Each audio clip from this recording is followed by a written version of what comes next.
Hey folks, welcome back to Tech and More Tech. I'm Carlo, and in this video we're going to take a look at the Nest Audio versus the Amazon Echo.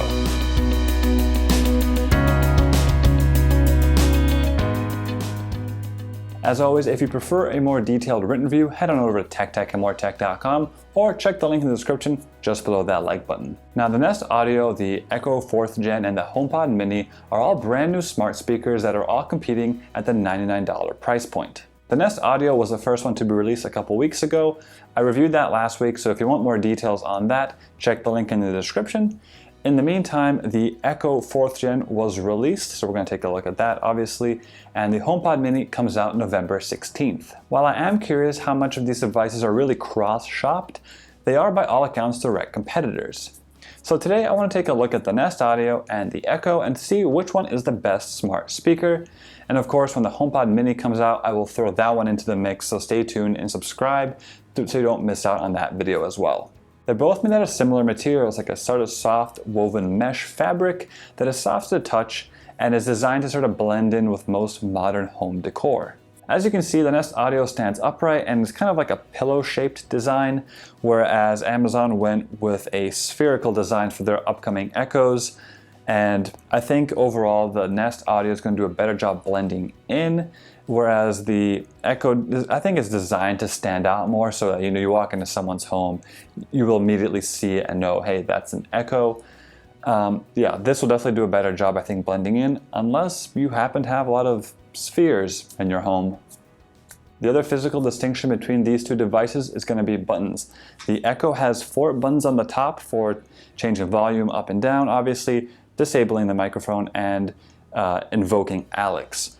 Whereas the Nest Audio has gone for basically a completely clean design. It has a toggle for the microphone on the back, never to be seen, and on the front are actually hidden touch or hidden capacitive touch buttons for volume up, volume down, and play pause in the middle. Now, I personally think that the buttons on the Echo make it kind of look a little kind of playful, a little bit more like a toy than the piece of tech that it is. I much prefer the completely clean design on the Nest Audio personally. But I can also see the direct benefit of having visible physical buttons. You immediately know that they're there, you immediately know what they do, and there's no question about what the functionality is. Versus with the Nest Audio, if you happen to miss it with setup, or maybe someone else in your family sets it up for you, you may not know that these capacitive buttons are ever there, and you might never actually end up using those features. Now, this is of course completely moot if you happen to place this somewhere where you're never really gonna touch it, like on a bookshelf or on like a console table, in which case I think the completely clean design of the Nest Audio is gonna do a better job sort of blending in. The Echo also retains a 3.5mm input on the back, so you can have a dedicated line in or line out if you wanted to hook it up to a different hi-fi system, or if you wanted to hook it up to a dedicated music player. Now, in terms of interior hardware, these are both big upgrades from their predecessors, and they're actually pretty similar. The Nest Audio has a 75mm woofer and a 19mm tweeter, whereas the Echo has the same 75mm woofer, but 2 19mm tweeters. The Nest Audio got an upgrade to 3 far-field microphones to hear you better for whenever you're speaking to Google Assistant. The Echo, I don't know how many microphones it has because it doesn't say anywhere, but in my testing I found that Alex was actually better at hearing me and hearing my voice profile at higher volumes versus with Nest Audio. At higher volumes, it had trouble hearing my voice profile. It could still hear a command, but it couldn't distinguish my specific voice, so it couldn't give me personalized responses for like calendar or messages or stuff like that. So in that regard, I think the Echo does a little bit better of a job. Additionally, the Echo has a Zigbee and Amazon Sidewalk hub built in for smart home hub capabilities.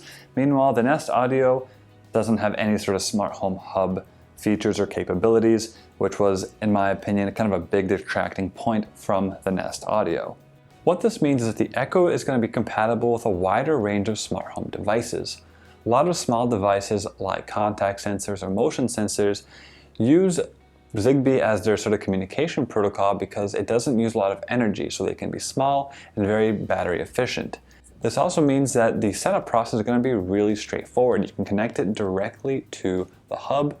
You won't need to download some third-party app, you don't need to connect it to Wi-Fi, it just connects and it's good to go. This means that it could also provide an easier barrier to entry for smart home for the sort of average consumer. They won't have to have the extra cost of a dedicated hub, and it'll all be a lot sort of easier for them to understand and get up and running. In terms of sound, I don't think there's like a clear winner, which is good because it means that both these companies did a really good job making really good speakers. Despite the Echo having an extra tweeter, I found that the bass was actually the more pronounced and more distinguishable sound feature from the Nest Audio. It was a bit punchier and it gave the music a bit more of a sort of fuller sound, and it was actually kind of a bass that you could feel versus the Nest Audio bass you could really just hear. If you like bassy songs, then I think the Echo is going to be a little bit more to your taste. However, it does come with a compromise, and I found that the bass tends to kind of bleed into the mids quite a little bit. So if you're looking for more sort of precise and clear mid-tones, then I think the Nest Audio does a better job sort of distinguishing the two. From a software point of view, they can pretty much do all the same kind of stuff outside of their voice AIs. They can both do sort of intercom features, they can do multi-room audio, they can also do stereo pairing. The Echo, though, can be paired to a Fire TV, and it can also be kind of made into a surround sound with other Echo devices. So you can have a Fire TV, an Echo Studio up front, and maybe 2 Echoes in the back, and have a sort of full surround sound that way, whereas the Nest Audio doesn't even connect to the new Chromecast. It is just a standalone speaker. Of course, Google Assistant is still kind of the leading voice AI in terms of general Q&A and kind of integrating into your life. But at the same time, I still think that Google Home and Google Assistant are the worst in terms of smart home capabilities, especially compared to Alexa, let alone HomeKit, when it comes to more advanced automations and a more sort of advanced smart home user experience. So all of this kind of brings us to the golden question. Which one should you buy? Well, like I said in the beginning, the price is the same. It's $99 for each one, and that includes the HomePod Mini, which I don't have yet. Between these two, however, I don't think there's a clear-cut winner. Neither of them is significantly better than the other to make you want to jump ecosystem. Meaning, if you are already invested in either ecosystem, Amazon or Google, well, the great news is that both of these are really good speakers. So whichever one you're already invested in, you're going to be really satisfied with the speaker that you buy. But if you haven't committed to a smart home ecosystem quite yet, or you just want a good sounding speaker that you can control with your voice, well, then it's going to be down to you and how you personally weigh each of these sort of discussion points from this video. However, I wouldn't buy anything quite yet if you're in that position, and that's because the HomePod Mini comes out November 16th. If the original HomePod is anything to go by, the HomePod Mini should sound fantastic, and it is definitely something you should consider. As always, thank you so much for watching. If you liked the video, be sure to hit that like and subscribe button for plenty more videos to come. If you have any questions or comments, please leave them down below and I'll get to them as best I can. And until next time, see ya.